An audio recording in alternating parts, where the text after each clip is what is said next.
Today's educational webinar is brought to you by the letters M and F. No, we're not talking about Sesame Street. We're into adult education. It's coffee time again. Hang on just a second. A little hazelnut this morning. We're going to be talking about PaperCut's educational solutions. Good morning. Good afternoon. Welcome to our technical webinar. I'm Doc Ballje, your host, and I'm so glad you joined. I'm getting educated on a new headset today and trying it out. Thanks to Seth and Robert for making that happen. Class is in session. Please put away your other distractions. All right, let's get going today. We're going to talk about PaperCut. Many of you know that PaperCut started in education. And many of the feature sets have been built with that in mind. Of course, corporate America needs a lot of these features as well, and we can apply many of these items to different verticals. With our technical webinar today, we will be spending the majority of our time working with users. We'll discuss creation of users, groups, quotas, import options, and then look at some other features that IT admins and education use all during the next 20 minutes or so. Of course, Q&A follows. So again, thanks for joining. Here we go. Schools deal with a lot of users, and one of the biggest challenges is managing users. We also find that schools can do a lot of interesting things with their networks. I tell you, I've witnessed it through many years of implementing PaperCut in this environment. You literally never know what you'll run into. From various network topologies of the nth degree to no network at all. Now throw in different operating systems and hybrid setups. Boy, you quickly have a handful. Unlike most print management solutions, PaperCut has integration with many directory services, whether it's Active Directory, Open Directory, LDAP, even Unix standards like PAM, the pluggable authentication module, or NS switch, name service switch, etc. Now, this allows for automating the process of bringing in users no matter what the environment is. And many times we can bring in their email, home directory, other attributes imported as well. That comes in really handy when the device is capable of using PaperCut integrated scanning. With PaperCut, when the user is brought in, a template can be applied automatically. This provides users with credits, quotas, identity numbers, and privileges, and we accomplish this via group membership. That offers us maximum flexibility to having the right information populated to the right people, like grade level or maybe year. Educational user licensing is available in large bulk quantities, unlike corporate licensing. And since PaperCut is licensed by user, it's important to keep your count as accurate as possible. Well, for this reason, there are other options to add users into PaperCut, including capturing that user when they first print. That's a key thing to note, since the user does not have to exist in PaperCut for tracking. If they print to a queue that PaperCut is monitoring, then we'll capture and track that user. With directory service synchronization, new users can be brought in from specific groups or OUs every night. Or you could perform that same sync on a manual basis. Maybe there was a bulk change of some kind during the day and you wanted to apply that immediately. Also, if a user has rights to the network and they log into their user page, that also creates them in PaperCut on the spot. Many schools allocate funds to staff and students. And trying to manage that, of course, can be a very, very tedious task. To take the burden off of the administrator, use groups. Again, maximum flexibility, and it also ensures that it's possible to have a different set of initial settings rules for different types of users. As mentioned, it could be like staff and student, or maybe seniors are allowed to a little more credit than others. Every school is different in how they want it set up. And for those of you following along at home, we're on the Groups tab, and that's now on the left with version 17. Open up a group, and PaperCut provides the flexibility to assign things like initial credit. That's the amount that you want to apply to each new user in this group. Maybe you want to restrict users, and if you do, then an overdraft box will open up, and you can put in that money there, or that quota. Individual account selection settings open up. Select an account for a selection option, and then the override printer device settings are available too. We're going to talk more about that particular feature in just a bit. Changes made to the new user settings affect only users not listed in the system. Future users being brought in. Any users already listed in the system are not affected. Initial user settings also do not apply when users change groups, so we'll discuss bulk user operations in just a bit. Now, PaperCut MF uses the network domain or a computer's groups, taking advantage of the existing network structure. And a group is really just a collection of users. And I'm not sure if you're aware of this too, but users can belong to more than one group as well. Now, many print management software solutions will allow you to use the inherent groups as well. However, they pull in every group, and that might be really quite a handful for you to manage. When you import users into PaperCut MF from a user directory, the groups in that directory, remember we can attach to several different kinds, those are also imported. However, they're not automatically displayed in the group list. You need to add the required groups to the group list. What a benefit that is to schools and universities that have hundreds of groups or organizational units. In many cases, it's really only a small percentage of these groups that are relevant to PaperCut management. Now, PaperCut MF also includes one built-in group called the All Users group. Now, this is not related to any of the existing network groups that have been brought in. This is a catch-all group inside of PaperCut. We'll talk more about that in just a moment, too. Now, if for technical reasons it's not possible to define the required groups in your network directory, groups can be defined with a text file. In PaperCut, we use tab delimited files. So that's in the server data config folder, and there's a template used. Open it up, very easily described there, and you can use that to create groups if they're not already in your directory service. User quotas, very popular in schools and universities. And another great feature of PaperCut is the way that we use quotas with the groups. Users receive quotas for all the groups that they belong to. Remember I said a person can belong to more than one group. So maybe you have a student group that has a quota of $20, and a student newspaper group, and they have a quota of $10, and a student's a member of both groups. They receive $30 of quota. Student members of only one particular group will only receive the quota for that particular group. Now, it may be a little bit confusing when we're talking about these initial users, so let's talk about how PaperCut uses this logic to allocate initial settings. So the user obtains a starting credit that is the sum of all matching groups that they're in. That all users group, remember the one that we talked about that PaperCut has, is ignored. So if they're in groups, we're going to take a sum of all that information. If any of the matching groups has unrestricted access, the user will inherit unrestricted status. If any of the matching groups has account selection pop-ups, then that user inherits the on settings.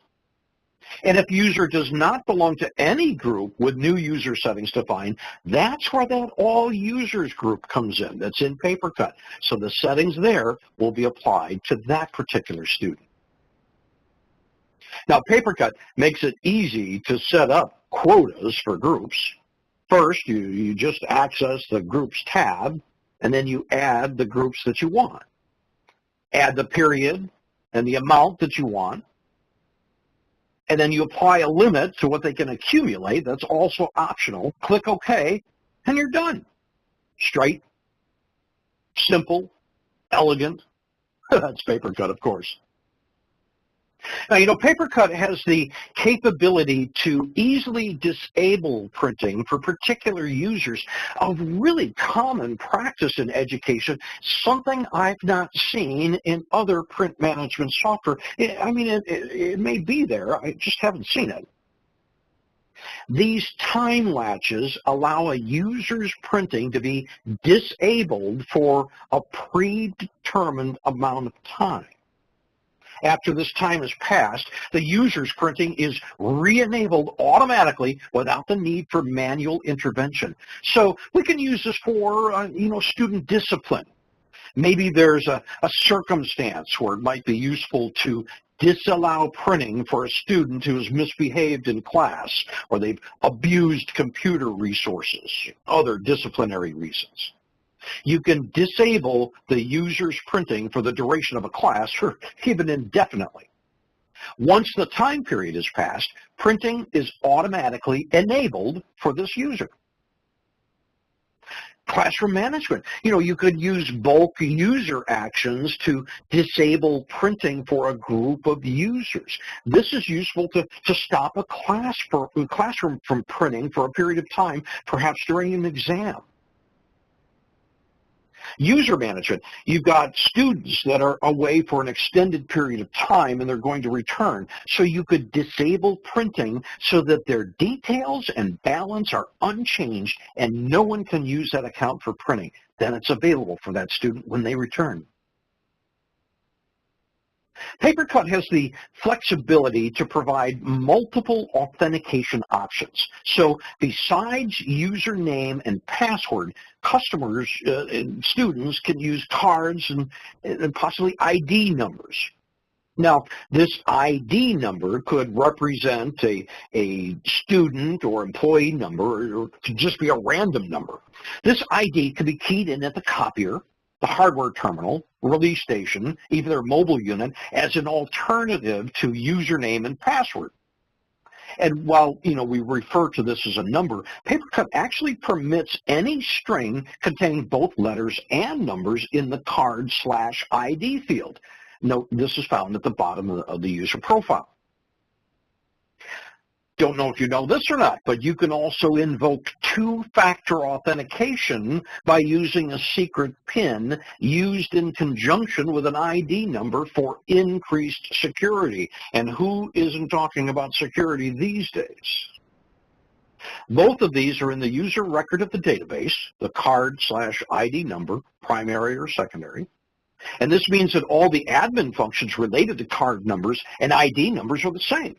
One number can be a card, another can be an ID number. You may also find that two different card readers are in place in the university or the school, and they may read different numbers, so we can allow two numbers for both types to be supported. Perhaps you're issuing new cards to users, and you want to phase out the old card with an overlap period in between, and that way they can both work. There's many possibilities by having the ability to use multiple ID numbers. Now, to ease IT responsibilities in education, PaperCut offers a range of tools for managing card and ID numbers, allowing for either centrally managed or user-managed card ID numbers. This is an ideal solution if you don't already have ID numbers assigned for other purposes. Short numbers are easier to remember, faster to key in, but they're also easier to guess. And if your numbers are too short, then PaperCut can't generate sufficient numbers to cover all of your users. So take a look at the tip on this screen for best practice for ID number length. You should try making your number 3 digits longer than the number of the users in your organization. PaperCut's automation is awesome. You know that. If you need to generate numbers, the user can be notified with an email, or they can view their number in their individual web page, automatically set up, don't have to do anything on the admin side, and it's easily available by going to the server name, :9191/user. Enter your username and password, and your own personalized web page is available. There's even an option to allow users to manage and change their ID numbers as well. You'll find that under Options, it's on the General page. Select the Allow Users to Change Their Card/ID PIN checkbox. As mentioned in the beginning, schools are set up many different ways. And many times, depending on the grants that they receive or the level of IT expertise at the school is what they're doing. And for this reason, we can update card and ID information from an external file. That card or ID number must uniquely identify a user, so you want to take care to ensure that no 2 users have the same card or ID number. But fortunately, PaperCut will not allow 2 users to have the same number, so only one will be updated.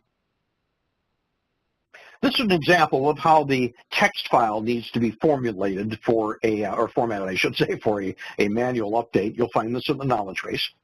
The simple way to create a tab delimited file is to create a spreadsheet in Microsoft Excel, and then you just save it in the text tab delimited format. Some schools are using their own systems, and they want to incorporate PaperCut into their own database. And PaperCut is capable of using any external database. It's flexible to work with any system, so enabling card number lookups is very easy. Using Oracle or MySQL, you just install the database driver. It's all in the knowledge base described in the Configure the Database. And then you have to restart the application server. That takes you a full 30 seconds. And then this feature is located right there in the Options Advanced area of the admin console. So when you do that, if you're using a different database, you're going to want to use either username, so that's used if your external database contains a mapping between card numbers and usernames, or user's identity number. That's used if your external database contains the mapping between card numbers and the user IDs. So when you run the query, it just needs to return a single row with the first field being the username or user ID as found in PaperCut. And the SQL statement will contain a card number in parens, which is replaced with the card number defined. PaperCut's version 17. How about the new interface? I love it. It's amazing. Makes it very easy to test your lookups as well. Simply click on the User tab, and again on the left, enter their name in the search bar. Now that's all consolidated too, and if the name's found, it's going to auto-populate. Then you just click that green arrow. Remember, you used to have to go all the way over to the right to click. Now it's right there. You click that, and you can see the user's info. Now, we talked earlier about bulk user actions. So in this scenario, we have a network administrator at the local high school. He needs to allocate an extra $10 of printing to students placed on the school newspaper committee. Bulk user operations apply changes to all the users that are matched in that selected group, the newspaper group, and other criteria. Settings under the Groups section or the Share accounts are not affected. This is important, group level operations are one way and cannot be undone, so always carefully consider the operation before proceeding. If you're unsure of the function or behavior, make sure you do a backup prior to undertaking the operation. That is always your best practice. Changing a specific set of users that are not found in a group is easy with PaperCut as well. Note the hint about cutting and pasting the list from a spreadsheet, as that will create a comma-separated list for you to input. PaperCut's flexibility with bulk actions allows many changes to be made, even generating cards or ID numbers for users that don't have one. Another very handy feature is the capability to apply user-level overrides. I talked about this earlier. Maybe you have print archiving turned on, but the superintendent, the principal, and other school officials don't want that activated. No problem. You can adjust that type of activity quickly and easily with PaperCut. Here's another example that I've used, and that's with students with special needs. You can do a bulk change to where their print jobs are released upon login. Now that's very handy if a student can't see the copier release screen for one reason or another. You know, with some print management, it can be very difficult to move, add, or change user data, but PaperCut makes it very straightforward. And you can update credit balance, restriction, status, name, email, department, all sorts of things, username, aliases. So perhaps you need to set the user email addresses that are stored in another system, you know, like their student information system, or you need to import user and balance data from another external or a legacy system. This batch feature is intended to complement the user sync import from the domain, not necessarily used as a standalone feature. And PaperCut's internal user option provides even greater flexibility by being able to integrate with those users brought in by a directory service. So here's how the file needs to be formatted, keeping in mind that PaperCut, again, uses that tab delimited format. I mentioned this earlier, it bears repeating. A tab delimited file is easily created with Excel. You simply save your spreadsheet as a text tab delimited. Last month's webinar included a lot of information on mobility print, so I won't go through all the setup procedure this time. You know, our webinars are recorded. They're posted right there on the ACDI website. Take the time to review that one once again, as this is the coolest piece of V17. And yes, according to the question in our Q&A in our chat session, it does work with Chromebooks as well. So make sure that you take a look at that. You're going to see a lot of development in this area with each point release and beyond. Just don't want you to forget about it. Easy to set up. No other print management software provides this kind of self-service with all platforms. A couple more features to take a look at today. This one is charging to a department, or as PaperCut calls them, shared accounts. So PaperCut has two kinds of accounts. You've got personal accounts, you've got shared accounts. Each user has their own personal account, and under normal circumstances, this is who the job gets charged to. Many schools like to charge to departments, and they can budget staff use with a shared faculty or department account. Now, another way to use this is to provide shared accounts for classes or subjects. Many schools do this to track printing by subject area. All of this found under the Accounts tab in PaperCut, and you also have the ability to do batch imports with accounts as well as sync with an external source to keep the accounts up to date. We're going to wrap up our dive into PaperCut's educational pool of features with a quick discussion of print release stations. Very common use in libraries on campus. There are different ways of using a release station, and it can be public-facing, or you may want to use the manager release feature. That's a great way to implement a manual-based payment system at the school. Now, I know we've covered a lot of ground today. This is by no means an exhaustive list of what every school is looking for or implementing. As I mentioned at the get-go, I've set up a lot of schools, and you know what? None of them were done the same way. That's the beauty of PaperCut. You have that flexibility. And you don't have to worry about whether the feature is included or not, as it's all there. I can't tell you how many times things have changed during implementation of some other software, and I've had to say, yeah, we can do that, but it's an extra cost. Or worse yet, you know, I can't install on your existing server. You need to buy a new server to install this on. Hey, not so with PaperCut, and as you all know, it just works. That wraps up things for today's webinar. I certainly hope you were educated on the solutions that PaperCut offers. We're going to pause for station identification and then tee up your Q&A session, so stick around and ask questions if you'd like. We'll start responding to the chat window in just a moment, so thanks for joining. For ACDI, I'm Doc Ballje. I've got Mark Hart in the wings as well. I can unmute him. We'll be ready for any questions. We had the question earlier about PaperCut working with Chromebooks. Absolutely.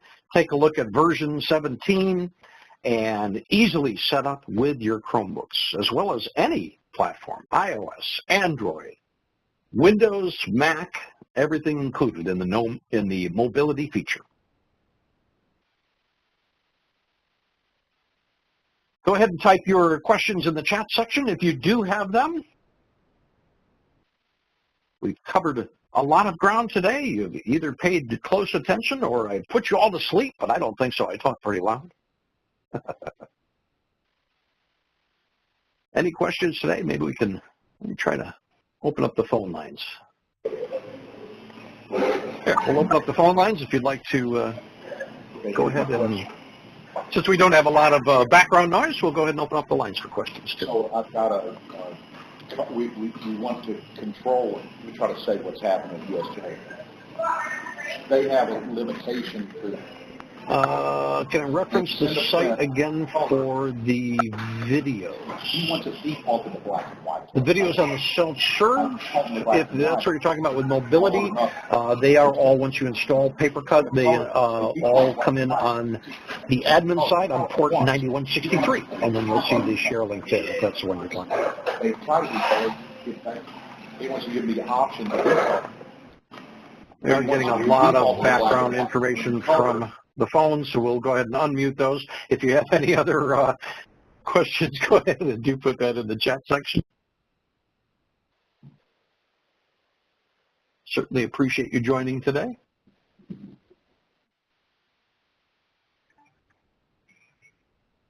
All right, we're working with the Doc, school. Thanks again. Yeah, Doc, thanks again for doing this. And those of you that we do have another version of this webinar going on this afternoon. Casey Cobb will be leading the sales portion. So if there's anyone from the sales side that would like to attend, you're more than welcome, or feel free to reference that as well. Doc, thanks again for taking the time to take us through this. And as always, if you have any questions after this meeting, please feel free to get with your ACDI representative or reach out to Doc, myself, anyone on our staff, and we'll be glad to help you out.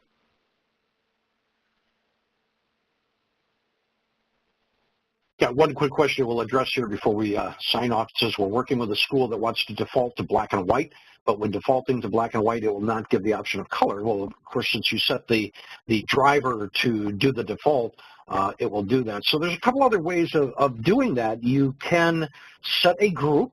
So those groups that you want to have in black and white, you can put them in into that group and deny color access to that particular group. So that's one particular way of being able to do that. For any other specifics on that, please go ahead and email in to your RSS or your RSM, as Mark was talking about, and we'll be glad to take those individual type of setups on a case-by-case basis.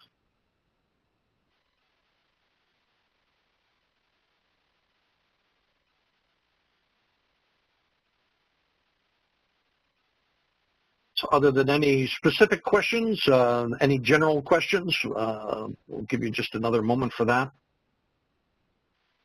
Regarding the Sharp MFPs, again, I would urge you to reach out to the RSS or RSM, and we'll get you an answer for that specific question that you have there on the Sharps. We don't like to pick on any specific manufacturer or make comments on.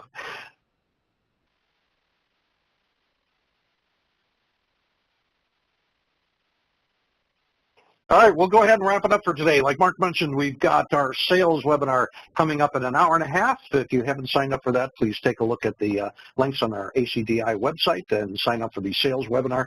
Casey Cobb will be leading that. I'll be his wingman for this afternoon as well. So thanks for joining. We appreciate it, and have a great day, everybody.